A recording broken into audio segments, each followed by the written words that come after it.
Dando o link. Então, boa noite oficialmente. É uma alegria poder estar aqui com vocês nessa noite. Então, ainda para quem não me conhece, eu sou a Milena e eu quero dividir um pouco com vocês, um pouco da minha história, um pouco do que me trouxe até aqui, até agora.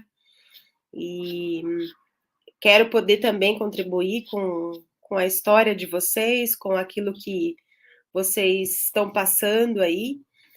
E bom, para quem, né, já viu alguma coisa sobre mim e quem não viu também, acho que é importante eu ter esse momento, né, de apresentação, de fala com vocês. Eu sou a Milena Silva, eu sou a mãe do Henrique. Hoje ele tem 9 anos, sou paciente oncológica desde 2018. Eu tenho 34 anos. Hoje eu moro em Curitiba, mas eu nasci no interior de São Paulo. Eu descobri o câncer quando eu tinha 29 anos. Eu sou advogada, terapeuta, escritora, exerço diversas atividades e eu decidi ser dona do meu tratamento depois de algumas coisas que aconteceram nessa trajetória oncológica. E nessa aula eu quero mostrar para você como ter um tratamento de câncer em que os sofrimentos podem ser aliviados, né? As dores podem ser amenizadas, ajudando você a ter qualidade de vida. Eu ajudo pacientes, ajudo também médicos, profissionais da saúde a tratarem esses sintomas. E para relatar um pouquinho disso, né? Talvez agora você deva até estar se perguntando, mas quem que é você, né, para estar me oferecendo alguma coisa assim muito boa para ser verdade, né? Amenizar os sintomas do câncer, diminuir dor. Como será que você consegue me ajudar, Milena? Tem muita gente que fala para mim, né? Eu sofro muito com as dores, eu fico muito mal depois das químios, me sinto debilitada, debilitado, né? E o que eu quero dizer é o seguinte: eu sou como você, né? Você que está aí me ouvindo, e eu já sofri muito no meu tratamento. E é por isso que eu acredito bastante que eu consiga ajudar bastante gente. Mas eu, no seu lugar, com certeza eu iria ficar desconfiada, com o pé atrás, ia pensar, nossa, como será que essa moça com uma cara tão jovem pode me ajudar, né? Para aquelas pessoas que já têm um pouco mais de idade, né? Eu percebi que tem um público variado aqui, que se inscreveu, que está pronto para essa jornada, né? E eu já contei para vocês, então, que eu sou paciente oncológica, assim como você, a maioria das pessoas que se inscreveram. Eu sei que aqui também tem profissional de saúde, que também temos médico, e, e que, em certa medida, tudo que eu vou falar serve para as duas figuras, né? Mas algo que você ainda não sabe é que eu decidi estudar algumas coisas por causa dos sintomas que estava sendo muito difícil para mim. E a partir de idas a congressos, a estudos que eu fui fazendo, eu fui adquirindo uma certa experiência. Eu já palestrei para mais de 1.000 médicos e estudantes de medicina. E é por isso que eu acredito que eu tenho condições de ajudar. E já ajudei médicos a repensarem as suas vidas profissionais a partir dessas aulas que eu vou que eu vou dando, né? Também sou voluntária numa ONG que ajuda pacientes com câncer e passei a advogar nessa área médica. E durante o meu tratamento eu acabei escrevendo um livro sobre essa minha história. Então, agora eu vou passar para vocês um pedacinho curtinho de um vídeo aonde tem um pouquinho dessa trajetória de congressos e tudo mais.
Bom, esse foi só um trechinho para que vocês possam perceber, né, o quanto que as pessoas já se sentiram tocadas de alguma forma pelas minhas falas. E aqui eu quero contar um pouquinho mais da minha história para vocês, né? Como eu já falei, eu sou a mãe do Henrique, eu sou separada do pai dele, então eu tenho uma maternidade praticamente solo, e sou eu que cuido dele, sozinha, praticamente. Eu vim no interior de São Paulo para fazer uma faculdade de Direito, ganhei uma bolsa integral aqui na PUC do Paraná, e o meu sonho era ser juíza. E em 2018, eu estava terminando meu mestrado, e durante um banho eu percebi que eu tinha um carocinho na minha mama direita, e eu fui investigar. Eu estava com só 29 anos, o meu filho com 5 quando eu recebi esse diagnóstico do câncer. Era um câncer de mama metastático. Eu já não era mais no estágio inicial, eu já estava avançado. Já fazia 2 anos que eu estava separada e eu tinha acabado de terminar meu mestrado. E nessa fase do diagnóstico eu já tinha terminado. Eu estava na fase da vida em que a gente pensa que está tudo bem, que está tudo no lugar certo. E eu fui buscar o meu diploma careca. E eu ficava me perguntando, me questionando, né? O que será que eu vou fazer com esse diploma? Porque eu não sabia o que ia acontecer comigo. E, e nisso, acho que a maioria das pessoas que estão aqui se identificam com isso, porque a gente, quando tem um diagnóstico, ou quando alguém que a gente ama tem um diagnóstico, ou um paciente que a gente esteja cuidando tem um diagnóstico, a gente também não sabe o que vai acontecer, né? E ao longo do meu tratamento, eu percebi, eu vivenciei situações e experiências que para mim, assim, me incomodavam muito. E, e eu fui notando pelos corredores do hospital e as falas dos pacientes, das pessoas com quem eu ia fazendo amizade, aquilo tudo eu fui tomando como uma forma de aprendizado. E um dos aprendizados maiores que eu tive aconteceu porque eu me deparei com a morte de muito, muito, muito perto. Eu quase morri no meu tratamento e eu não queria perder a oportunidade de estar com meu filho, de ver ele crescer. E era lá por novembro de 2018, depois de algumas sessões de químio, eu tinha muita dor, sentia muita dor pelo corpo todo. Dores que me impediam de tomar banho, parecia que agulhas estavam entrando assim no meu corpo, né? A água, ao tocar a pele, eu sentia muito desconforto. E eu sei que tem gente que tá aqui por causa de alguém, porque quer entender melhor o que é um tratamento de um câncer. E muitas vezes eu me deparo no hospital com algumas falas de pessoas dizendo: "Ai, mas a pessoa não quer comer", ou a pessoa não quer tomar um banho, enfim. E isso tem uma explicação, né. E para mim, nessa fase minha, estava tudo tão ruim, tão difícil, e cada tipo de câncer tem um protocolo diferente, mas o meu, inicialmente, eram quimioterapias, eu comecei pelas químios e depois eu fiz uma cirurgia. E era o protocolo inicial era 4 químio vermelha e 10 brancas. Se você ainda não sabe o que é isso, se você está aqui e ainda não sabe o que é isso, não tem problema. E quem já está aqui e já sabe, vai entender o que eu estou falando, mas é uma forma de distinguir um tipo de químio da outra. Já com as vermelhas, que eram as primeiras, eu tinha muita dor, mas quando eu iniciei as brancas, a dor piorou num grau que eu não conseguia acreditar que era possível viver com aquele tipo de dor. E da primeira para a segunda sessão dessas brancas, as dores intensificaram de uma forma assim absurda. Eu fui parar na emergência do hospital e a médica da emergência fez um diagnóstico de uma neuropatia. Aqui agora não vou ater a esse termo técnico da neuropatia, o que que é e tudo mais, só para vocês terem noção que eu tive uma situação que era explicada por uma reação ao medicamento da químio. Então eu passei um dia em observação lá e tudo mais, e aí eu fui para a terceira sessão. No dia dessa terceira sessão eu tive uma febre e eu precisei ser atendida no corredor do hospital. Nesse dia, eu já não conseguia mais manter o meu pescoço, assim, ereto, eu já não conseguia mais manter a cabeça em cima do pescoço. Eu tive que me locomover de cadeira de rodas pelo hospital, então eu tinha uma dificuldade, assim, de andar do quarto para o banheiro, coisas básicas. E eu não conseguia me manter acordada, eu tinha muita dificuldade, assim, a sensação era de que eu estava quase vegetando.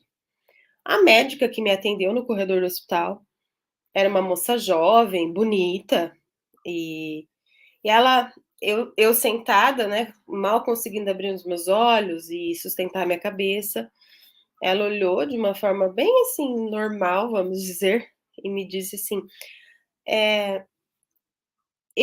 se você não tivesse com uma febre, eu iria pesar a mão na sua químio, porque você é jovem, você aguenta".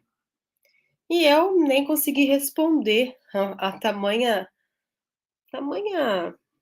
insensibilidade daquela profissional. Mal consegui abrir os olhos, quanto mais responder.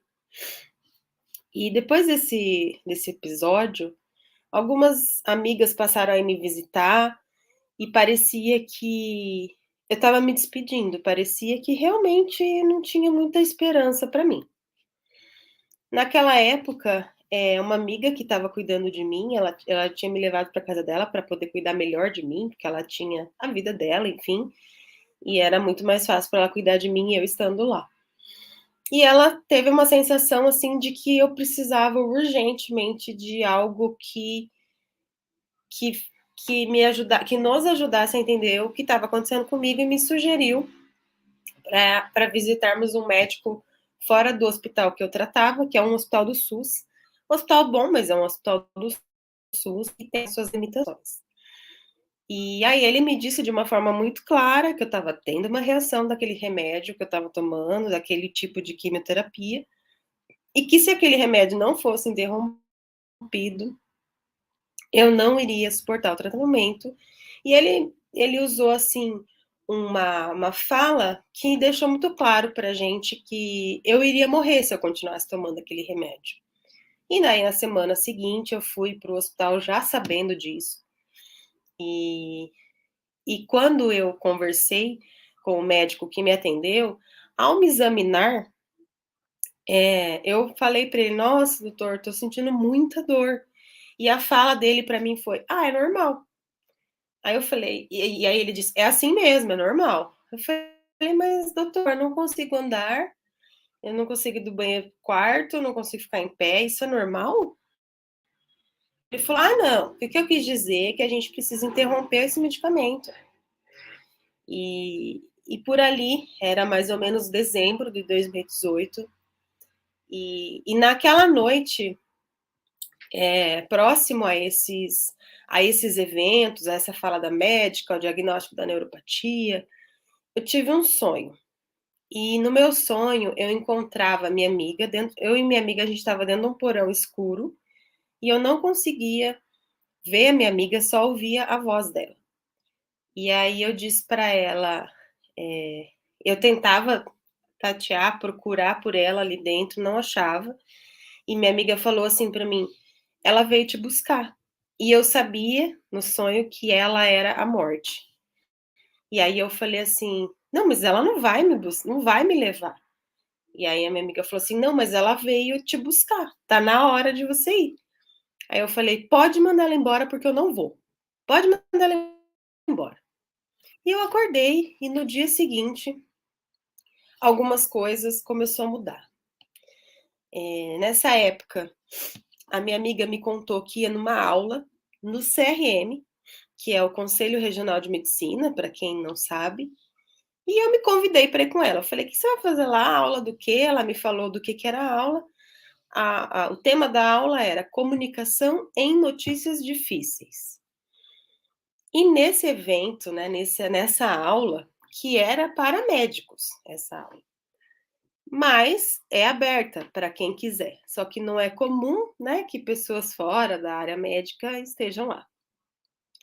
E nesse momento eu conheci a Úrsula, que é uma médica, e, e aí a Úrsula, depois, vocês vão conhecer um pouco mais da Úrsula aqui na minha fala, e aí a Úrsula me chamou, num segundo momento, a gente trocou contato, tudo, e a Úrsula me chamou para ter uma fala com os alunos dela de medicina. Porque quando ela me viu lá no CRM, claramente ela viu que eu não era uma aluna de medicina, porque eu estava bem carequinha, e ela achou diferente, chamou a atenção dela o fato de eu estar lá. E aí ela falou: eu não conheço nenhum paciente assim. Ela chamou a atenção dela. E nesse evento que ela me chamou para falar como paciente, para que os alunos dela tivessem uma experiência de ouvir o paciente, porque ela é professora na área dos cuidados paliativos, ela fez um curso específico nos cuidados paliativos para os alunos de medicina dela. Nesse evento, era um evento de 3 dias, e durante esses 3 dias eu aprendi muita coisa. Eu aprendi sobre dor, eu aprendi sobre remédios, eu aprendi sobre uma coisa que tem dentro dos cuidados paliativos que chama a curva de morte. Eu entendi nesse evento, de uma forma técnica, que eu literalmente estava morrendo. E que o grau de dor que eu sentia era um grau insuportável, e que se não fosse tratada, eu iria morrer. Só que eu ouvia no consultório que era normal. Eu ouvia médico dizendo que era normal, enfermeiros dizendo que era normal, que quando eu ia para as consultas é normal, é assim mesmo, é normal. E lá eu aprendi que normal é diferente de esperado. É esperado que um paciente sinta dor, mas não é normal. Normal. Lá eu aprendi que eu precisava de cuidados paliativos. Eu entendi que o meu preconceito com alguns remédios poderia me levar à morte, porque eu tinha preconceito muito grande. E mais para frente eu vou contar para vocês sobre isso.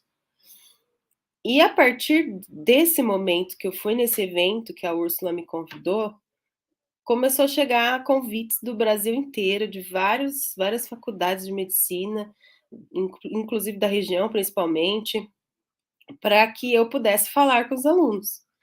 Porque chamou a atenção dos alunos uma paciente indo falar para os alunos. E um aluno contava para o outro, e isso foi viralizando, né? E a Úrsula, desde então, me chama sempre que possível, Ela me chama para as aulas, tanto para alunos da graduação, quanto de formações mais avançadas, formação em cuidados paliativos. E dessa forma eu acabei palestrando para esse tanto aí de profissionais, de médicos e profissionais da área da saúde, de vários cantos do Brasil. E eu acabei impactando essas vidas, né, de uma forma positiva. E eu acredito que quem está aqui hoje, de alguma forma, tem uma ligação com esse tema, né? Com o tema dor, com o tema câncer, com o tema doença, o diagnóstico, esse tema que permeia a nossa vida. E uma coisa que a gente, paciente, agora estou aqui na fala da paciente, uma coisa que a gente quer muito é ter conforto. Mesmo que a gente esteja tratando um câncer, a gente quer ter conforto.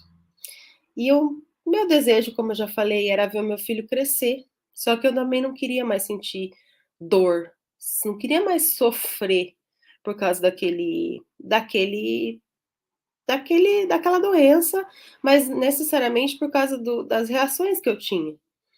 E parecia que era impossível, até que eu descobri os cuidados paliativos. E eu cheguei a pensar em desistir. Teve dias muito difíceis, e, e quando a gente pensa em desistir, não tem a ver com fraqueza, mas sim com esgotamento físico, mental. E, e se você se identificou com o que eu disse até agora, você sabe do que eu estou falando. Ou você ou alguém que, que você ama pode estar passando por isso. E quando eu percebi que o meu sofrimento parecia que era eterno, que eu me retorcia de dor e que nada passava, eu tive o meu limite. Eu disse: chega, não quero mais, não quero mais isso para mim. Se for para viver assim, era como eu pensava. Se for para viver assim, é melhor eu ir embora. Melhor não ficar mais nesse corpo. Eu não queria viver uma vida mais ou menos, eu queria viver. Independente de estar ou não com câncer, eu queria viver bem. Eu queria ter qualidade de vida. É isso que para mim é a definição de qualidade de vida, né? E eu tinha dificuldades, assim, de me comunicar com os médicos, de me expressar, de dizer para eles o que eu pensava, como eu me sentia, porque afinal de contas eu nem sentia que eles queriam saber de nada disso. Eles só, a sensação que eu tinha é que eles estavam olhando para uma doença, não para uma pessoa, e que eu era mais um número ali, mais uma com câncer, e câncer eles vê todo dia, e para mim eles é normal. E foi a partir daí, dessa aula no CRM, das minhas vivências, da vivência dos cuidados paliativos, que eu entendi a importância de saber que as dores tinham solução. E aí eu conto assim que eu fui me tornando uma paciente ativa. Eu parei de ficar passiva, né? A paciente que espera e que fala amém para tudo que escuta. E eu fui percebendo as necessidades dos pacientes, assim como as minhas, que eram muito próxima demais, o que eu passo, o que eu passei, e o que os pacientes passam, e o que eu ouço nos corredores, e que os médicos eles estão dentro dos consultórios, eles não estão fora. E eu sempre falo muito que eu quero muito, que eu gostaria muito que uma parte da faculdade de medicina fosse o médico ficar algumas horas nas salas de espera, realmente esperando como um paciente, porque o paciente ele precisa de atenção, ele precisa de um cuidado que muitas vezes o médico não está atento a isso. Ele só estudou para reconhecer doenças. Ele reconhecido, até onde ele sabe onde a mão dele alcança, ele vai. E tudo muito de forma técnica. Mas para lidar com gente que tem um câncer, não, só isso não funciona, não basta. E eu me senti incomodada de perceber que os meus sintomas e que de infinitos pacientes não são tratados. E foi aí que eu tive a ideia de entregar esse conhecimento, esse conteúdo para o maior número de pessoas, porque eu percebi que eu percebi que isso falta, né, e eu então decidi estruturar essas informações num programa para pacientes, e de uma certa forma isso tem se tornado a minha missão de vida, né, levar para o maior número de pessoas a informação. Quando eu conheço um paciente no corredor, que ele fala assim para mim: "Eu sinto dor", eu falo: "Verdade, você sente dor?". Eu dou atenção e eu falo: "Você sabia que tem solução?". E aí eu começo a falar, a pessoa fala: "Não, sério? Mas ninguém nunca me falou isso". E aí eu falo: "Como que pode?", né, como que pode? E então foi isso, eu decidi dividir isso com as pessoas, com o mundo, porque eu percebi esse sofrimento em primeiro lugar na minha pele. E depois, nos pacientes que eu conheci, que eu continuo conhecendo ao longo dessa jornada, e que eu fui percebendo que as falas dos médicos têm muita força, inclusive para tirar a esperança dos pacientes. Né? Teve um episódio aqui que eu vou contar para você que o médico, eu já tinha feito 4 sessões de quimioterapia e eu fui para a consulta, para aquela última consulta que a gente faz antes de iniciar os próximos ciclos de quimioterapia. E aí o médico ele olhou só a primeira página do meu prontuário, que já tinha várias páginas, mas ele só olhou a primeira. E após olhar a primeira página, eu não queria usar esse termo, mas eu vou usar. Ele vomitou um monte de palavras para mim que até então já fazia 2 meses, pouco mais que eu estava tratando, que eu já tinha feito químio e tudo mais, que em 2 meses eu não tinha ouvido de ninguém e eu ainda não tinha me sentido impactada pelo diagnóstico como a fala daquele médico. Então ele impactou minha vida de uma forma tão ruim, que eu consegui sair do consultório com desesperança. Mesmo sabendo que o tumor tinha diminuído significativamente, que eu estava bem, que eu tinha vários motivos para comemorar, mas a fala dele foi desastrosa. E eu tenho certeza que essa não era a intenção, né? Mas ele falou muita coisa que me deixou mal. Então, eu entendi que, que o cuidado que eu recebi dos cuidados paliativos fez a diferença e continua fazendo para que eu esteja aqui agora. Então eu não podia deixar de dividir, eu não posso deixar de dividir isso com quem passa pela minha vida, e porque quando eu estava morrendo, ninguém me disse assim: "Olha, isso que você sente tem solução". A única coisa que eu ouvi era: "Não tem solução, ó, acabou, é isso aí mesmo, você tem que dar essa dor que você está sentindo. É, se você não fosse tão jovem, eu ia pesar a mão na sua químio". São esse tipo de fa é esse tipo de fala que a gente recebe, né. E eu precisei descobrir tudo isso sozinha. A partir daquele evento, né, que eu decidi ir com a minha amiga, a paciente eu falo que eu sou uma paciente fora da casinha, porque que paciente que vai assistir palestra no CRM? É muito raro, né. E naquele evento que eu comentei com vocês, que a Úrsula me convidou, lá eu conheci a Manuela, que também é uma médica paliativista, que é o profissional que cuida desse tipo de situação, de doença, barra dor, barra conforto. Os cuidados paliativos envolve várias coisas que eu vou falar um pouco mais para frente. E a Manuela estava nesse evento também para falar com os profissionais, com os alunos e etc. E lá nesse evento, quando eu percebi que tudo aquilo que eu tinha ouvido, eu estava me vendo de uma forma técnica naquelas curvas, naqueles gráficos e tudo que eu assisti naqueles 3 dias de aula, eu cheguei ao final e conversei com as médicas que eu conheci lá e falei: eu preciso de cuidados paliativos, eu não estou bem. E aí a Manuela carimbou num papelzinho assim de caderno mesmo, assinou, né? Assinou, carimbou e falou para mim: ó, então pede para o teu oncologista te encaminhar para os cuidados paliativos, e ela é a médica no hospital que eu trato, e foi assim que eu entrei nessa especialidade, que essa especialidade entrou na minha vida de uma forma muito, muito boa, muito maravilhosa. E foi a única especialidade que me acolheu de uma forma integral.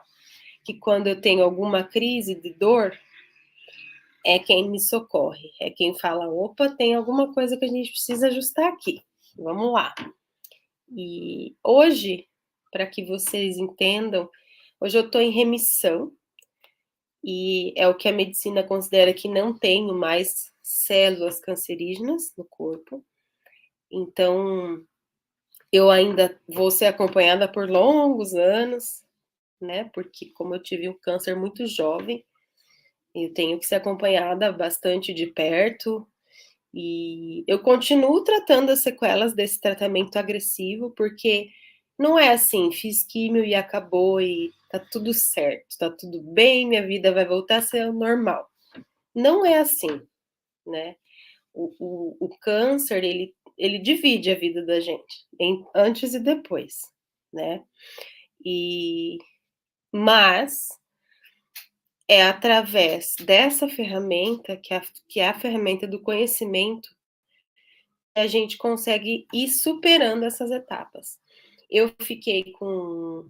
A neuropatia é algo que fica, que gera sequelas, às vezes para a vida toda, às vezes por longo tempo. E eu fiquei com algumas sequelas ainda disso, e aí depois eu desenvolvi algumas dores crônicas. Então, quando eu falo de dor, eu sei bem o que é sentir dor, muito, muito mesmo. E, e é por isso que eu quero dividir com quem está passando por isso, com quem quer ajudar alguém que está passando por isso, porque eu precisei sofrer muito, muito mesmo, para que eu conseguisse amenizar. Demorou um ano para a gente conseguir controlar as minhas dores com a Manuela, com essa médica maravilhosa.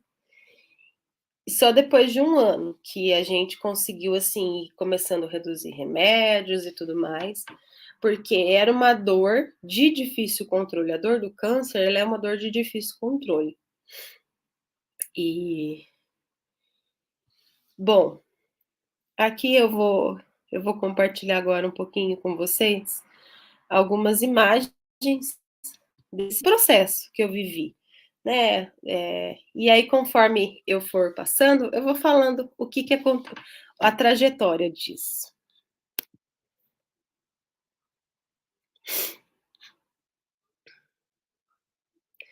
Eu estou aqui curiosa, lendo os comentários de vocês.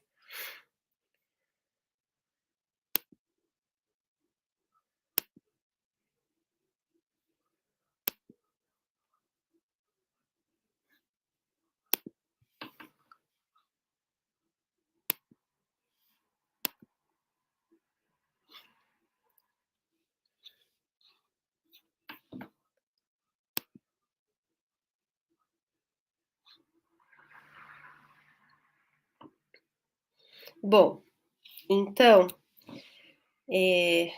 essa primeira imagem aqui foi o dia que eu recebi o meu diagnóstico. Essa é a Deia, essa minha amiga, eu falo que ela é um anjo na minha vida, porque a Deia só se tornou minha amiga de verdade, assim, amiga mesmo, na época do diagnóstico. A gente era amiga de rede social, e de repente a Deia se tornou a minha melhor amiga, porque ela me acompanhou, ela segurou na minha mão e nunca mais soltou. Foi uma coisa muito assim, que eu falo que é de Deus mesmo, sabe? E essa foto a gente tinha acabado de sair do hospital, ela falou: Mi, vamos tomar um café. E aí então estou eu e ela, e logo depois disso a gente estava ali pensando o que ia acontecer dali para frente, porque eu já tinha acabado de descobrir o câncer oficialmente. E a minha mãe, a minha família toda do interior de São Paulo, a minha mãe me ligou e a gente teve uma fala assim bem, bem difícil, porque ela queria saber, né, qual que era, como tinha sido a consulta, e eu acabei contando para ela por telefone que eu estava com câncer. Então foi um desespero total e, enfim. Aqui, a Déia, quando no dia que a gente estava esperando a notícia na sala de espera do hospital, a Déia falou assim: Miss, se for câncer, eu vou raspar o cabelo com você. Eu falei: imagina, você tá maluca, você não vai fazer isso, não vai. E aí ela me disse: não, eu vou fazer, porque eu, eu quero fazer. E aí eu falei que não precisava, enfim. Mas mesmo assim ela insistiu.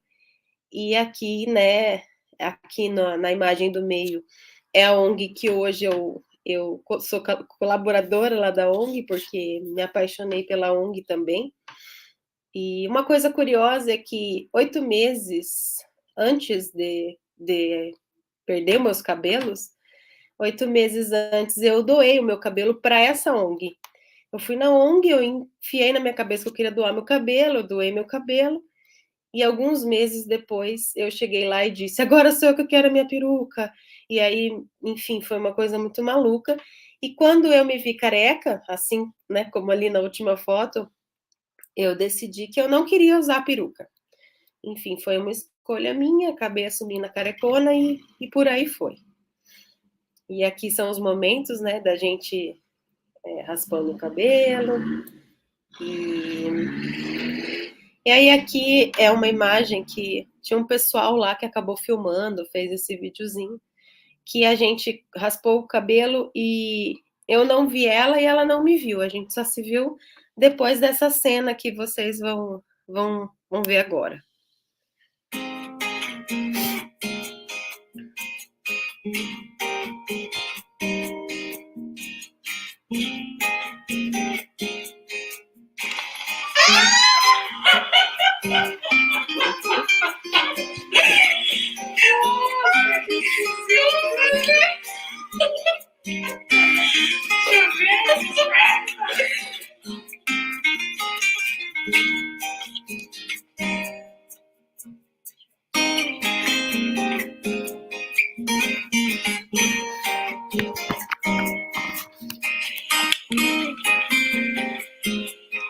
É um milagre, uma força do outro milagre.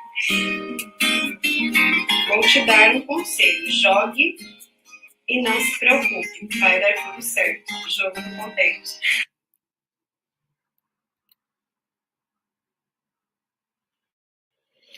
Aqui, essa é a Úrsula e a Déia, e eu bem carequinha, e foi nesse lugar, nesse dia dessa imagem aqui, que eu fui no CRM, que eu assisti aquela aula e que mudou para sempre a minha vida e o meu tratamento, o curso do meu tratamento. Aqui, essa imagem, eu faço questão de colocar a primeira imagem, que é uma imagem em que tá a minha veia, né, ia ser pulsionada ali. E a primeira vez que eu fui fazer quimioterapia, a minha mãe, ela me ligou antes, né, desse momento e falou para mim assim: filha, eu vou orar para que Deus coloque alguém, um anjo para segurar a sua mão na hora que você estiver lá. E foi muito lindo, assim, porque quando a Deia estava lá comigo, ela pediu para a enfermeira: eu posso ficar aqui com a Miss só até posicionar a veia dela, tal, porque a Deia já lidou um pouco com a área da saúde, então ela queria ficar lá comigo, né? Pelo menos até dar certinho a veia e tudo mais. E bem na hora que a minha veia foi ser pulsionada, ela esticou a mão e me entregou a mão dela. E ali eu tive certeza de que Deus estava cuidando de mim, de que a Déia era o anjo, né, que minha mãe tinha pedido para que estivesse lá. E realmente, a Déia esteve em todos os momentos. Essa foto do meio, eu e a Déia, eu estava internada com a neuropatia de uma forma bem severa. E eu e a Déia, a gente pensando na nossa fala do evento da Úrsula.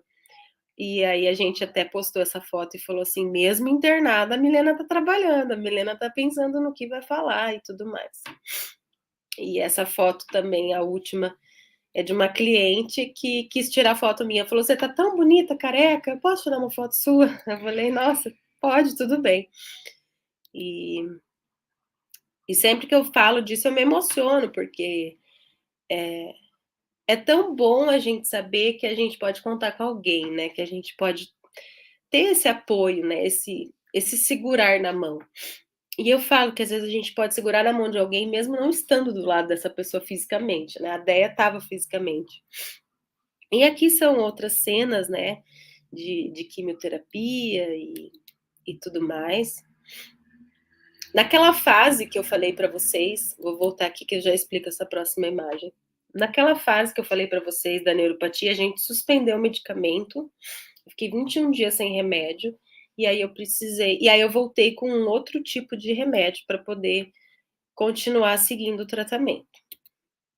E aqui essa foto, essas duas fotos são bem lindas assim mesmo, porque a gente raspou os cabelos e a Deia, a Deia é bem assim, bem, eu brinco que ela é bem despachada, e ela esqueceu que ela ia casar e foi casar de cabeça careca. Então, essa foto aqui é uma foto do casamento da Deia, em que ela tá careca e eu que peguei o buquê dela. Olha só, que parece que foi combinado, mas não foi, caiu na minha mão. E aí, essa foto, então, é uma foto eu com o buquê da Deia, uma amiga do coração. Aqui sou eu carecando um pouco com o meu filho, com o Henrique.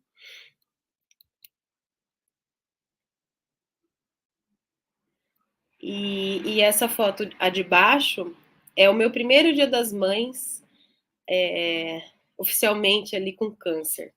Então foi um momento, assim, sempre que eu olho para essa foto, eu me lembro muito do meu pedido, né? Do desejo que eu tinha de ficar viva, de ficar bem. Esse aqui é o evento que a Úrsula promoveu, e que inclusive eu falei para a Úrsula, não sei se eu vou conseguir ir, porque eu não estava nada bem, mas ainda bem que eu fui, porque mudou radicalmente tudo.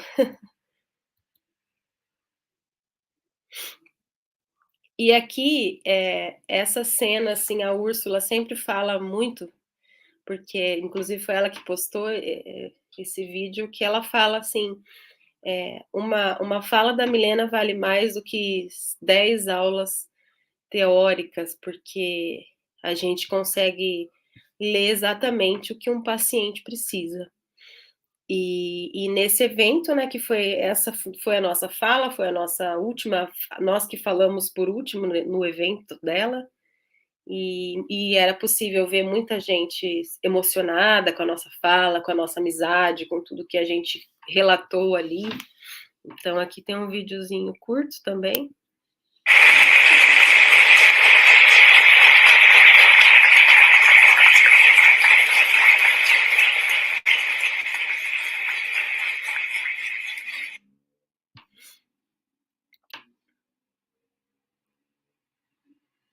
Aqui é quando eu fui fazer a minha cirurgia, como eu tive um câncer de mama, eu precisei passar por uma mastectomia. Eu ainda não fiz a minha reconstrução de mama, sou paciente do SUS, então como o SUS tem umas burocracias gigantescas, eu tive até que processar agora em janeiro o hospital, porque é uma grande sacanagem o que acontece com a gente. E, e sempre, né, a Deia junto. Esse é um amigo meu que me ligou bem no dia que eu estava no hospital e eu falei, tô no hospital. Ele falou, vou te visitar. Aí fizemos até lanche no hospital. E na última foto é minha mãe.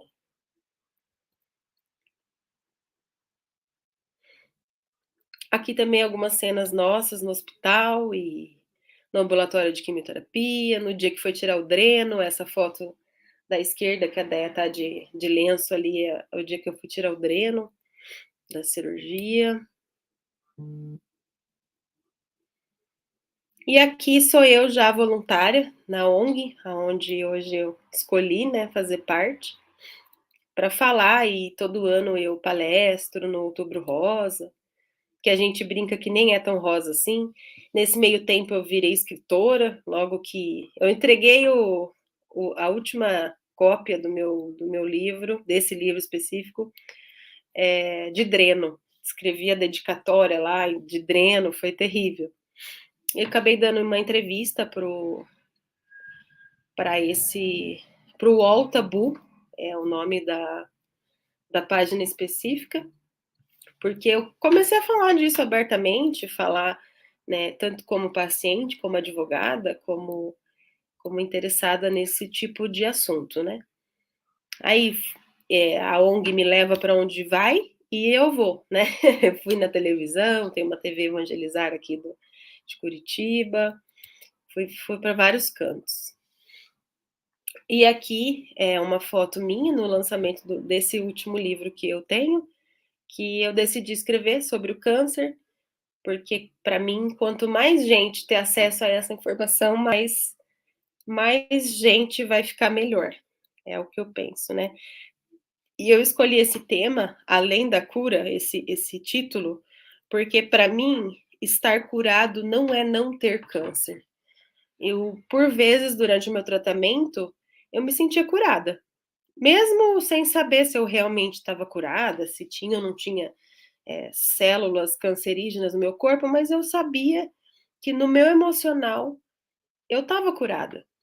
Então, às vezes, algumas pessoas me procuram, eu converso com as pessoas, eu falo assim, não precisa se preocupar com esse termo, ai, eu quero a minha cura. Às vezes a cura já está aqui, né? A gente só precisa olhar de uma outra forma. Essa da esquerda é a Manuela, e essa foto é no último congresso que eu fui, que foi aqui em Curitiba, para minha alegria, foi aqui em Curitiba, um congresso de cuidados paliativos, congresso brasileiro. A do meio é a Úrsula, então a gente sempre se encontra, ou é virtual ou é presencial, e eu no congresso. E aqui são outras pessoas, eu tive a oportunidade também de lançar o livro no congresso, então reencontrei médica que eu conheci lá no primeiro evento, e outras pessoas que também já me conhecia, mas eu não conhecia.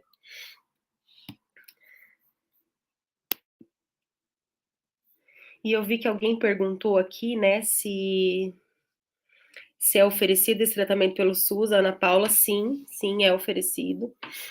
A gente tem esse direito e precisa ser bem respeitado isso, mas depois eu vou dar uma olhada ali nas outras perguntas e eu vou responder. Bom, até agora eu fui contei bastante da minha história, por entender que a gente pode uns ajudar os outros, né? E, e eu quero falar um pouquinho para vocês o conceito, de uma forma não técnica, mas dos cuidados paliativos, porque, por vezes, quando a gente está fora disso, a gente tem uma impressão de cuidado paliativo é algo que ele não é. Então, o cuidado paliativo é uma especialidade médica, é uma área da medicina que trata dores, que ajuda no alívio de sofrimento. Nos tratamentos de doenças, não só de câncer, mas eu falo bastante do câncer porque é a minha vivência, né? Mas qualquer doença que existe uma ameaça à vida, a pessoa pode ser tratada pelos cuidados paliativos. A palavra paliativo vem de uma outra palavra que é a palavra pallium. E a pallium significa manto protetor, ou seja, os cuidados paliativos ele vem para proteger, para trazer alívio, conforto. Talvez a gente, né, eu quando não era envolvida nesse assunto, eu ouvia popularmente que era quando não tinha mais nada para fazer, a gente vai oferecer um cuidado paliativo. Cuidado paliativo é para quem está morrendo. É importante saber, principalmente, o paciente oncológico, o profissional que vai cuidar do paciente com câncer, que os cuidados paliativos, ele cuida da pessoa em várias dimensões, porque os cuidados paliativos é uma das poucas especialidades médicas que enxerga o paciente não só uma doença, ele enxerga a parte espiritual, a parte social, a parte familiar, a parte física e a parte emocional. Então, assim, o cuidado paliativo nem sempre vai dar remédio. Muitas vezes eu chego nos cuidados paliativos, porque hoje eu ainda continuo sendo paciente dos cuidados paliativos. Hoje eu chego nos cuidados paliativos, às vezes eu só converso com a médica. E aí eu falo: "Nossa, era isso que estava acontecendo comigo". É quase uma terapia. Por quê? Porque às vezes não é remédio, às vezes é uma dor da alma. Eu vi pessoas que comentou isso nos posts que eu fiz, e é verdade. Às vezes a gente está com uma dor tão grande, tão grande, tão grande na alma, que ela vem para o físico. Então, os cuidados paliativos, ele vai olhar para várias dimensões do ser humano, inclusive pessoas que acabam tendo uma fé mais fortalecida nesse aspecto espiritual, quando a gente pensa do aspecto espiritual, são pessoas que isso não é a Milena falando, são as pesquisas, são os livros que eu leio e as entrevistas que eu assisto de profissionais de saúde falando, profissionais que trabalham com os cuidados paliativos falando que o paciente que ora mais, reza mais, tem a sua espiritualidade mais reforçada, precisa menos de remédio. Olha só. Então, quer dizer, ai, e tem até um capítulo no meu livro que eu falo assim: tô com câncer, quer dizer que eu não tenho fé? Não tem nada a ver uma coisa com a outra. Mas o que eu quero dizer é que quando a gente olha para todas as dimensões, a gente tem condição de e dar mais força para a cura, e essa cura nesse aspecto amplo, tá? Não cura da doença, mas amenizar sintomas, diminuir efeitos colaterais. Então, e aí tem gente que pergunta assim para mim, tá, mas por que então que ninguém falou isso para mim antes? Que se qualquer pessoa tem direito, por que que eu não, ninguém me falou? Primeiro, em primeiro lugar, porque nem todo hospital vai ter essa especialidade e quando tem, não tem profissional suficiente para atender todo mundo que teria doenças ameaçadoras da vida. Por exemplo, um paciente cardíaco tem direito a cuidados paliativos, um paciente oncológico tem direito a cuidados paliativos.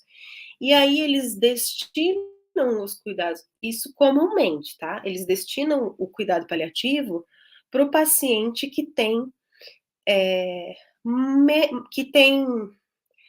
que aí eles chamam de cuidados paliativos exclusivos, que é quando o paciente não se tem nada mais a oferecer do ponto de vista das terapêuticas, lendo essa palavrinha como remédios. Nós não temos mais nenhum remédio no mercado que tenha sido estudado, que vai oferecer alguma melhora para esse paciente de câncer. Então, a gente vai deixar nos paliativos exclusivos. Hoje eu sou uma paciente em cuidados paliativos, mas não exclusivos, porque o meu aspecto é diferente. E, e é importante saber que não é para quem está morrendo, né? Que quem está morrendo no sentido de, essa pessoa está realmente a pessoa está no final da vida mesmo, assim, percebe-se que ela teve várias questões fisiológicas ali que alteraram e que a pessoa está morrendo. Sim, essa pessoa vai precisar de cuidados paliativos, mas uma pessoa que tem uma dor crônica, uma dor que é difícil controlar, ela precisa também dos cuidados paliativos, porque se ela não tiver, aí sim que ela morre. Que aí eu vou explicar que vai ser o próximo tema, que eu acho que assim é o tema principal dessa aula, né? Que dor mata. A dor, e não é a Milena falando, né? De novo, são médicos, profissionais e etc., que fala muito sobre esse aspecto da dor insuportável, do grau de dor, e que, voltando só um pouquinho no tema do cuidado paliativo ainda, um dos médicos que cuidava de mim, agora ele já não está mais no hospital, nesse hospital, mas ele disse assim, eu falei para ele, o que acontece que o paciente, que a sala dos cuidados paliativos fica num lugar, na ponta do corredor da oncologia, no lugar que eu faço tratamento. Eu falei, o que acontece que o paciente chega ali no corredor falando que está com dor, eu escuto toda vez que eu vou no hospital que o paciente tem dor, os pacientes, né, não é só um. Eu falei, o que acontece? Por que, aonde que essa linha se rompe? Sendo que tem cuidados paliativos aqui e tem paciente com dor. Eu não estou entendendo. Por que isso acontece? Ele falou assim: tem paciente que a gente encaminha para os cuidados paliativos, e quando a gente fala que está sendo encaminhado para os cuidados paliativos, o paciente não vai, porque ele tem medo. Porque ele ouviu dizer que cuidado paliativo é algo ruim, e aí ele não quer ir, ele simplesmente não vai. Então, existe isso também, essa coisa do não saber o que é, ou foi explicado errado, enfim, e acaba que não, não chega a informação de uma forma correta. E agora, falando da dor que mata, o Brasil é o país que menos usa morfina, que é o medicamento mais conhecido, né, para dores crônicas, desse grau aqui que nós estamos falando, porque assim, tomar uma dipirona, popularmente falando, a dipirona não vai amenizar a dor de câncer, não vai. Ela não vai, se fizer algum efeito, vai ser muito baixo. E aqui, lógico, a Milena não é médica, mas a Milena é alguém que já toma muito remédio para dor e que vê muito o manuseio disso nas aulas que assisto, que participo e etc., e nos cursos que eu faço. Então, assim, estatisticamente falando, os médicos, de uma forma geral, aqui com devido respeito aos médicos que estão aí assistindo, que estão aqui com a gente, os médicos, na maioria das vezes, sabem tratar a doença. Eu vou tratar um câncer X ou Y, mas os sintomas, né, os efeitos colaterais, é tudo muito mal administrado. E tem uma médica que eu sigo muito, que eu gosto muito, que é a Ana Cláudia Quintana, e ela fala disso. Ela fala que os médicos, falta ainda no Brasil, os profissionais que saibam tratar de dor. Então, a dor que é mal administrada, ela se transforma em algo que ninguém deseja. E quando a gente tem acesso, como acho que foi Ana, se eu não me engano o nome que eu vi, Ana, como a Ana perguntou, o, o profissional, vamos imaginar que no hospital que a pessoa faz tratamento não tenha cuidados paliativos. Mas então é possível se comunicar com esse profissional e dizer, olha, existe isso daqui, eu descobri que tem isso daqui. Porque o profissional que quer ajudar, ele pode estar lá naquela unidade de saúde, lá no postinho de saúde do bairro, que ele vai dar um jeito. Quem quer, faz. Quem não quer, dá uma desculpa, mas a pessoa que está a fim de ajudar, ela vai se informar, ela vai se atualizar, se for um médico interessado, vai se atualizar. Então, naqueles lugares onde se tem essa possibilidade dos cuidados paliativos, maravilha. O que a gente tem que ter noção, eu vou dar para vocês um parâmetro que eu vivi quando eu era criança. Eu ouvi assim, fulano tá tomando morfina no hospital. Aí, semana que vem, no mais tardar, porque se hoje é segunda, deu sexta, fulano morria. Era o que eu gravei na minha cabeça foi, tomou morfina, precisou de morfina, tá morrendo. E quando eu tava com muita dor, eu pensava comigo, pode me dar o que for, mas morfina eu não tomo, porque eu achava que morfina era só o dia que eu tivesse com o pé na cova, então eu não iria aceitar. Naquele evento que eu contei para vocês, eu descobri que não era nada nada disso, porque no Brasil a gente tem um preconceito, inclusive, morfina vicia, que a morfina, o paciente vem aqui e fica pedindo morfina toda hora. E, e essa médica que eu sigo bastante, ela fala que 90% das dores dos pacientes são aliviadas com os analgésicos. Ou seja, é possível ter um controle bacana disso. Só que ainda na formação médica e nos profissionais ainda falta essa habilidade com alguns tipos de medicamento e o preconceito. Isso é surreal. Então, quando você sabe dessa informação, você cria uma condição para que você tenha um tratamento diferenciado. Porque hoje é o que acontece comigo. Hoje ninguém me oferece mais qualquer coisa. Por quê? Porque se alguém fala alguma coisa, eu já falo, tá, mas por que estão fazendo assim? E por que vão fazer de outro jeito? E aí eu pergunto, mas antes eu não tinha isso. Eu tinha aquela sensação assim, nossa, mas e se eu perguntar, o médico vai achar que eu tô querendo ser mais médica do que ele. E não é isso. Eu só queria saber que o que estava sendo feito comigo, né? E quando eu fui lá e consultei outro médico, e eu voltei para a consulta, eu já sabia o que podia ser feito comigo. E se ele me falasse alguma coisa diferente, eu ia falar: opa, tá diferente do que o outro falou, por que será? Essa aula aqui é para isso também, é para a gente poder ficar atento. Muitas vezes, o próprio paciente, ele não vai estar com essa cabeça tão disponível para isso. E quem está cuidando que vai ter esse papel. Em outros casos, no meu caso, por mais que eu ficava em algumas fases, teve as fases de ficar mais debilitada, a minha amiga estava ali, né? Estava me ajudando, estava cuidando. E então, assim, uma coisa que é muito importante, uma outra coisa pontual que eu acho necessário falar aqui hoje é o como você se torna paciente dos cuidados paliativos. Em primeiro momento,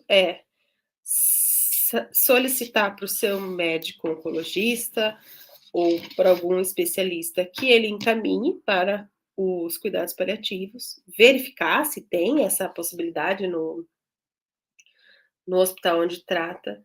Caso não, nesse hospital específico não tenha, mas em outro hospital, na mesma cidade, região, se tiver, é possível fazer só uma especialidade em outro lugar, isso é possível. Ah, mas eles podem se recusar, eles podem falar que não. Se você sabe que pode, é só ir lá e falar, tá, mas eu quero. Ah, mas não sei o quê, mas você não tá morrendo, mas eu quero.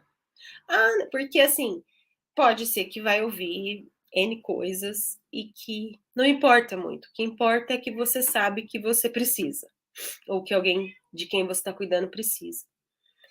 E, e claro, é sempre bom ter uma conversa direta com o profissional. Né? Ah, é uma cidade muito pequena, né? Eu vi que tem gente do Brasil inteiro aqui, então cada lugar é de um jeito. Realmente, hoje a gente já tem uma obrigatoriedade. No final do ano passado foi incluída essa disciplina de cuidados paliativos no currículo dos alunos de medicina do Brasil inteiro. Só que vai demorar para isso chegar no Brasil inteiro. Então, assim, eu moro numa capital. É um acesso diferente de quem mora no interior. Mas, de acordo com cada especificidade de cada canto do Brasil, a gente pode ir buscando esses caminhos paralelos aí para achar uma forma de ser tratada por essa especialidade. Quanto mais conhecimento o paciente tem a respeito do tratamento dele, mais força ele vai criando nesse processo.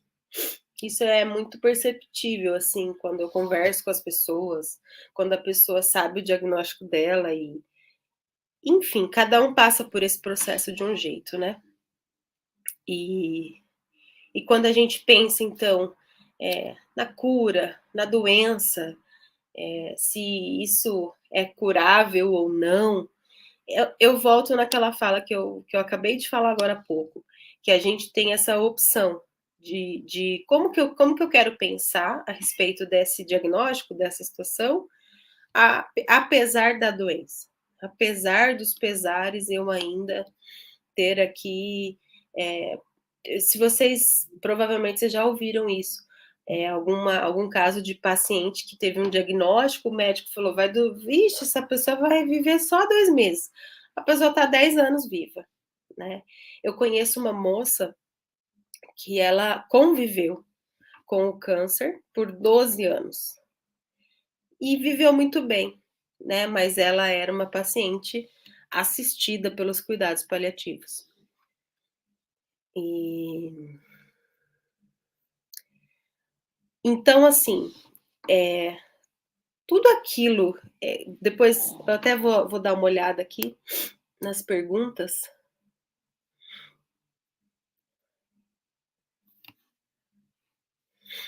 A Cleide fala de perda de peso. O que eu penso.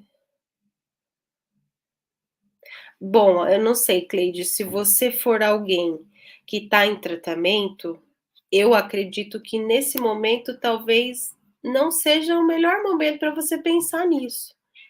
Porque o seu corpo, ele está precisando se restabelecer de uma forma, vamos dizer assim, ele está precisando se restabelecer, né? Como eu tenho um médico que cuidou muito de mim, ele falava muito assim: você tem um dodói e a gente tem que cuidar desse dodói. Então é mais ou menos isso, sabe? Quando a gente tem um dodói como esse, a gente vai cuidando dele, vai dando atenção para ele.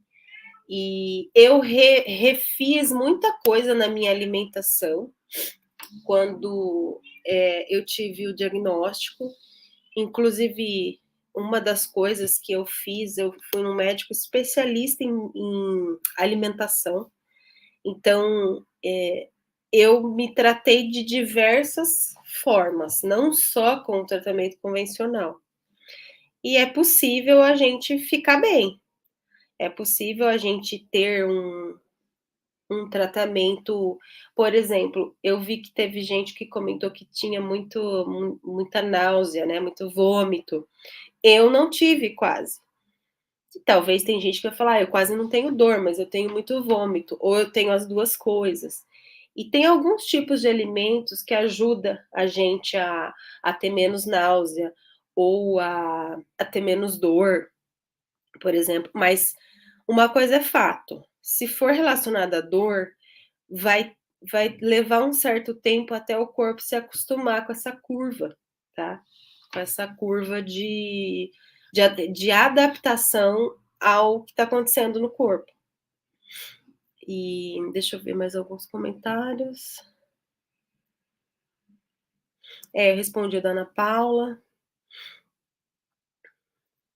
O que é bacana é a gente saber que a gente tem esperança, né? A gente tem esperança de que as coisas vão poder ficar melhor do que estão. Isso é uma esperança, tá? E até aqui, né? A gente está aqui já com 1h15 de aula. Eu trouxe para vocês aquilo que eu conseguiria trazer nesse tempo, nesse momento. E de qualquer forma, eu fico à disposição para ir tirando dúvidas e, enfim, podem ir me procurar, né? De alguma forma vocês conseguem me achar.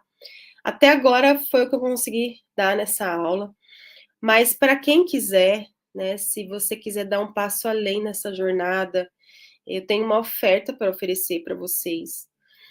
E eu criei, então, um programa em que você vai ter aulas exclusivas que eu criei especificamente pensando nessas dificuldades que eu sei que os pacientes enfrentam, porque eu enfrentei também, eu enfrento algumas ainda. E essa oferta é especialmente para esses pacientes, para essas pessoas que que não quer deixar o seu tratamento na mão de outras pessoas. De uma certa forma, assim, poxa, o que está acontecendo comigo? Né? E eu acredito que a nossa vida, e principalmente quando a gente tem um diagnóstico, a gente tem alguns pilares que formam isso, que formam essa vida. E eu acho que esses pilares para tratar um câncer é fundamental, que é a saúde física e emocional, o medicamento, a alimentação, a espiritualidade. São vários aspectos que eu acredito que envolve aquilo que os cuidados paliativos traz de uma forma muito bacana. E nesse programa eu pretendo ensinar tudo aquilo que eu aprendi, tudo que eu consegui aprender nesse tempo de tratamento, e que eu acredito que o meu sofrimento não foi em vão. Eu acredito que eu não tive câncer à toa, né? Eu não quase morri à toa, e eu tenho certeza que para algum propósito essa doença veio para mim. Né? Esse programa que eu criei tem aulas gravadas, são 6 módulos, e nesses 6 módulos você pode aprender sobre várias coisas. Eu vou falar de formas aprofundadas sobre tudo que eu já falei hoje aqui. Vou falar sobre alimentação, sobre cuidados paliativos, sobre os medos, as inseguranças, sobre a parte emocional do câncer, né? Com esse meu arcabouço aí de formações como terapeuta, eu aprendi muita coisa sobre doença, sobre a parte emocional das doenças. E eu pretendo, assim, colocar todas aquelas ferramentas que eu aprendi ao longo desse tratamento, porque eu fiz ozonioterapia, aromaterapia, dietoterapia, eu fiz várias terapêuticas que me ajudaram a ter um tratamento diferente. Que eu considero que isso também foi fundamental, não foi só uma coisa ou só outra. Claro que, para mim, assim, o carro-chefe disso tudo, acho que em primeiro lugar é a minha fé, em segundo, os cuidados paliativos, que vieram, assim, para dividir mesmo tudo que aconteceu. Então, tudo que eu sei é o que eu quero entregar, né? E eu acredito que dificilmente você vai encontrar alguma coisa parecida, porque as pessoas que falam de alguma certa forma de cuidados paliativos vão falar geralmente exclusivamente para médicos, uma linguagem um pouco mais diferente, né? Agora, se você cuida de alguém, é importante você saber algumas coisas que eu vou falar aqui, como por exemplo, no curso eu pretendo falar sobre as fases do luto. Mas para que eu preciso aprender isso? Porque eu acho que é muito importante eu saber que eu vou contar especificamente do luto, que foi algo que eu vivi quando eu perdi a mama. Eu vivi um luto. Eu vivi um luto 2 meses antes, um tempão depois. Hoje ainda, às vezes, eu me pego pensando, falando, será que eu deveria ter feito essa cirurgia? E a gente fica. Isso muda a vida da gente. Quando eu fui perder meu cabelo, eu passei por um luto. Então, assim, as fases que a gente vai enfrentando no tratamento, elas, às vezes, quando a gente dá um nome para elas, fica mais fácil de atravessar. Quando a gente recebe o diagnóstico, a gente enfrenta um tipo de luto. Então, tudo isso é importante. Por isso que eu coloquei nada do que eu coloquei nesse programa assim tudo, na verdade, que eu coloquei no programa é justamente com a intenção de fortalecer aquilo que vocês precisam. E dentro desse programa, eu, além dos módulos normais ali que vai ter, que são 6 módulos, você vai ter direito a uma comunidade exclusiva no Facebook, no WhatsApp. Eu já coloquei, na verdade, 4 datas de encontros ao vivo, online, para que a gente possa ter esse tipo de conversa mesmo, sabe? Conversar sobre o que está acontecendo, sobre o que está sentindo, como que tá, que fase que tá. Eu senti muita falta disso no meu tratamento, então isso é algo que eu quis colocar. E para as 30 primeiras pessoas que se inscreverem, eu vou entregar, eu vou dar de presente um livro meu autografado desse daqui. Esse livro, Além da Cura. Então, para quem se inscrever, os 30 primeiros vai ganhar um livro meu. Mas de qualquer forma, se você de repente falar, olha, eu quero, quero fazer parte, tal, e de repente você entrou e depois se arrependeu, não quero mais. Não tem problema. Se você não quiser mais, em 30 dias, comprou hoje, daqui 30 dias, não quer mais, pode pedir seu dinheiro de volta que eu vou devolver, não precisa nem explicar o porquê, tá? Junto com esse programa todo, além dos encontros, dos grupos que eu estou proporcionando, eu quero entregar para você uma lista de filmes, livros, vídeos, de várias formas para que você possa se informar. É uma lista que eu acho que é uma lista riquíssima dos alimentos proibidos, que o Dr. Mauro passou para mim. Então, tem vários alimentos, né? Uma das coisas que a medicina convencional não fala muito, mas as outras medicinas, a medicina chinesa, enfim, outras falam muito do açúcar, né, da retirada de determinados alimentos, enfim. Então, isso eu também quero colocar, porque para mim foi de grande valia no meu tratamento. E aí, agora, talvez você deve estar se perguntando, mas, Milena, quanto que isso vai custar, né? Bom, pela minha trajetória, por tudo aquilo que eu contei para vocês, né, por essa formação que eu tenho, direito, terapia, enfim, cursos na área médica que eu já fiz, isso tudo a gente sabe, né, custa dinheiro. Mas uma coisa muito significativa é que a nossa saúde, nosso bem-estar não tem preço, né? E acho que para você também não. E quando eu estava quase morrendo, eu disse para minha amiga assim: se eu tivesse todo o dinheiro do mundo, não iria mudar nada nesse exato momento da minha vida. Olha que maluco isso, né? Então, o dinheiro ele não traz um dia mais de vida para ninguém. Ele pode ajudar a gente a ter conforto e etc, mas ele não adia o tempo de ninguém.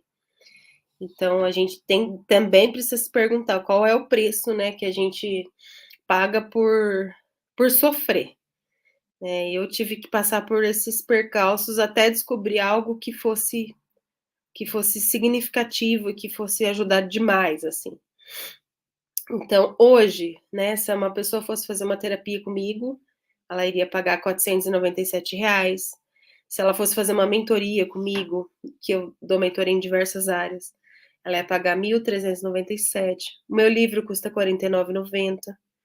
Uma consulta comigo como advogada, vai ter um módulo também sobre direitos do paciente. Acabei não falando, mas vai ter um módulo específico de direitos do paciente, benefícios que o paciente tem direito, paciente oncológico. Então, uma consulta como advogada, R$ 420. Uma consulta com o Dr. Mauro, só para ele dar essa listinha básica, R$ 350. E o total disso daria R$ 2.713. E se fosse metade disso, seria R$ 1.356,95. Hoje, o valor desse programa está R$ 937. Mas, para quem se inscreveu hoje, vai pagar R$ 843 com um cupom de desconto, tá? É só para quem fazer isso hoje. Amanhã ele já vai voltar para o preço normal, 937, que pode ser dividido em até 12 vezes enfim, tudo isso que eu coloquei aqui foi pensado para você, porque eu penso que não tem preço a gente ter um pouco mais de conforto, um pouco mais de qualidade de vida, não sentir dor. E eu sei que é possível não sentir dor no tratamento de câncer, porque depois que a gente descobre isso, a gente quer que o mundo inteiro saiba, né? E acho que só o fato de você ter descoberto hoje que existe uma especialidade médica que é capaz de cuidar disso já faz uma grande diferença, né, na vida da gente. Então, nesse programa eu quero entregar o meu melhor, e para que eu consiga dar atenção para todo mundo que entrar nessa turma, eu quero estar 100% disponível para tirar dúvida, para auxiliar no que for necessário, né? Às vezes tem gente que precisa de remédio de alto custo. Ai, Milena, como é que faz? Como é que não faz? Enfim. E essas inscrições, então, vai ficar aberta por poucos dias ou até terminar as vagas, tá? Então, eu convido você a fazer parte desse programa hoje. Se você se inscrever hoje, você vai ter vários benefícios aí, o livro, o desconto, e com certeza fazer parte de uma comunidade em que as pessoas estão com as mesmas dores, com as mesmas dificuldades, se não as mesmas, muito parecidas, e poder conversar sobre isso. Eu lembro que eu tinha muita dificuldade de falar disso com a minha mãe, por exemplo, porque às vezes eu falava, se eu falasse assim, pô, e se eu morrer? É uma coisa assim, que ninguém gosta de falar, né? Ninguém gosta de conversar sobre isso. Mas eu queria ter o direito de falar isso. E a minha mãe: "Para de falar isso, você não tem fé?". E aí eu pensava, mas não era falta de fé, eu só queria conversar sobre isso, sobre essas possibilidades, sobre o que estava passando na minha cabeça. E eu sentia muita falta. Então eu acredito que tudo que eu estou oferecendo aqui não é nada, foi tudo pensado realmente para que você possa ter o melhor suporte da melhor forma, né. E então eu convido você que ficou aí ou que de alguma forma se interessa por estar junto para participar. Eu vou ver se tem alguma pergunta aqui.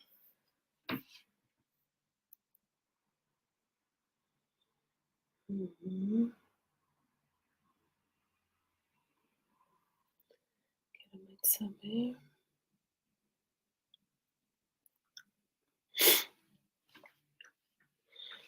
Cleide, tem várias coisas que é bom evitar açúcar, é bom evitar gordura, assim, coisas fritas. Eu fazia muito um suco de uva, sabe? Pegar a fruta mesmo, com semente, casca, tudo, e batia no liquidificador. E tomava um copo desse por dia. Um copo de suco de uva, que ele tem antioxidante, ele tem muitas coisas boas. E esse suco, quem me ensinou foi o Dr. Mauro. Outro suco também que eu aprendi, depois eu até posso mandar lá no grupo esse vídeo. Um vídeo da dieta Gerson, que é uma dieta. Quem não conseguir fazer aquela dieta, porque é uma dieta bem rigorosa, eu consegui fazer por um mês ela do jeitinho lá que eles ensinam, e algumas coisas eu fui fazendo ao longo do tratamento. Mas eles ensinam a fazer um suco de cenoura com maçã. Só que tem que fazer naquela centrífuga de alimentos, sabe? Porque tem que tirar só o líquido ali. E, e esse suco, a propriedade da maçã com a cenoura cria uma reação química que ela é anticancerígena. E daí, nesse vídeo da dieta Gerson, eles colocam o porquê, tem toda uma. É um vídeo de 1h30, mas eu acho que é um vídeo que vale muito a pena. Eu acho que vale super a pena, pelo menos para entender o porquê tomar e tal, porque eu gostava de saber, né? Por que eu tenho que tomar isso? Daí eu ia lá pesquisar. Então, é um suco assim. Eles ensinam a colocar algumas folhas e eles ensinam a colocar algumas folhas verdes e tal nesse suco. Mas eu vou passar. Cleide, você tá no grupo, naquele grupo nosso do WhatsApp, do workshop? Porque aí eu vou colocar esse vídeo lá, você vai poder ver várias coisas sobre a questão da alimentação. É bem legal. Tem um livro também que eu posso colocar lá, essa dica de livro no grupo, que é um livro que fala sobre alimentação. Mas gostei dessa dica da Mariana para seguir as Nutri. Muito bom. Bom, gente, então é isso, tá? Eu vou me despedir então de vocês. Vou colocar o link aqui também da.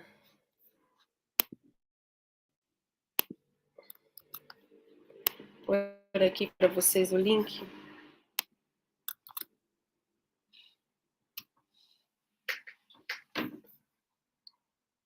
Aí, agora foi. E aí, qualquer dúvida, qualquer comentário, enfim, se alguém quiser me procurar também no privado, pode me procurar, tá bom? Me digam aí se o que eu trouxe para vocês gerou algum valor, se foi de, né, se foi de valia, se foi proveitoso. Eu estou feliz que vocês estão aqui, que vocês, né, pararam um pouquinho aqui para me ouvir. Vamos ajudar a Cleide, né, a se informar, né, nesse sentido de trazer o que ela consegue comer, o que ela pode comer. Também tudo varia um pouco do tipo de tratamento, né? Que às vezes a gente está num tratamento, sei lá, de estômago. Aí vai ter alguns detalhes que é mais difícil. Se é um tratamento que não tem nada a ver com essa parte, daí a gente consegue comer diferente. E eu também desejo para todos, um bom tratamento. Eu desejo que vocês tenham força, porque a gente sabe o quanto que precisa de força. E Cleide, acho que é bom, se você também quiser me procurar no privado, a gente pode conversar também um pouquinho, porque eu acho muito bom a gente poder participar de um grupo, né? Poder ter um grupo, eu tenho um desejo de criar um grupo de apoio, assim, sabe? Para pacientes poderem abrir o coração, falar o que está sentindo, às vezes a gente se desanima, isso faz parte do tratamento, faz parte desse diagnóstico. Nem sempre a gente está super lá em cima. Câncer de mama, Cleide. É um câncer. É, qualquer câncer, né? Às vezes eu pensava assim, ai, nossa, ainda bem que eu não tenho câncer em tal lugar. Daí alguém falava, ah, ainda bem que eu não tive de mama, né? E é um diagnóstico que assusta a gente, né? Assusta a gente, assusta quem a gente ama, e a gente fica meio perdido, meio perdido. Uma dica que eu não falei, mas eu quero deixar aqui, para a gente fechar essa live. Quem puder sempre ter alguém junto que possa te acompanhar no tratamento é muito importante, porque tem muita coisa que a gente esquece. A gente esquece e às vezes a pessoa que estava com a gente tá ali, ela pode ajudar a lembrar. Ou, se essa possibilidade não for possível, pegar um caderninho e anotar algumas coisas que o médico fala, porque eu me esquecia de muita coisa. Isso é comum no tratamento, tá? Tem gente que já é esquecido por natureza, mas tem gente que se esquece das coisas por causa do tratamento. A quimioterapia, ela queima muito neurônio. E às vezes a gente esquece. Eu me esquecia de muita coisa. Até hoje ainda eu continuo esquecida, mas naquela época era bem pior, tá? Então, Cleide, me chame lá no privado. Provavelmente para você estar aqui, você chegou pelo grupo, né? E obrigada a cada pessoa que está aqui, porque isso só está sendo possível por causa de vocês, porque vocês vieram. Então, a gente se fala, a gente se vê do outro lado. Um beijo grande, fiquem com Deus e bom tratamento. Bom tratamento. Deus abençoe vocês.